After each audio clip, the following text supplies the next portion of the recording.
Borders across Luzon were shut nearly 2 weeks after health authorities confirmed the local transmission of coronavirus.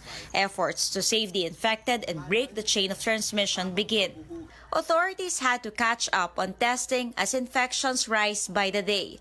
From only one reference laboratory for COVID testing, which could examine 300 samples, there are now 65 laboratories that can do 50,000 tests in one day. At the same time, private and government sectors joined hands in building more quarantine and treatment facilities. This is to expand the healthcare capacity to help distribute the expected number of infections and supposedly to help flatten the curve. Calls for volunteer medical frontliners continued. From just one team, there are now 50,000 contact tracers spread across the country to find more cases. 100 days under quarantine. Where did these efforts lead us? Authorities say to a longer period before the number of COVID-19 cases double. Ang ating case doubling time is 7.26 days. Compared when we started off, our case doubling time then was 2 to 3 days. And the less burdened healthcare system, yung critical care utilization natin, na-maintain natin siya. No? So pag tinignan natin ngayon ang ating mga numbers, 35% pa lang ang ating na-utilize out of the 100%. At least for most regions.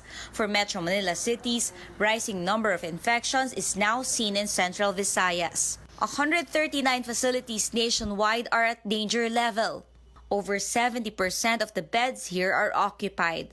Global supply shortage and operational issues still keep labs from churning out more results. Only a quarter of the testing capacity, or 12,400 samples, are processed on an average daily. Some people also still doubt or question the official numbers from the health department. Marami rin kami nakitang weaknesses ng ating mga sistema, no? At gusto natin lahat ay mag-improve in time so that we can have a more appropriate response.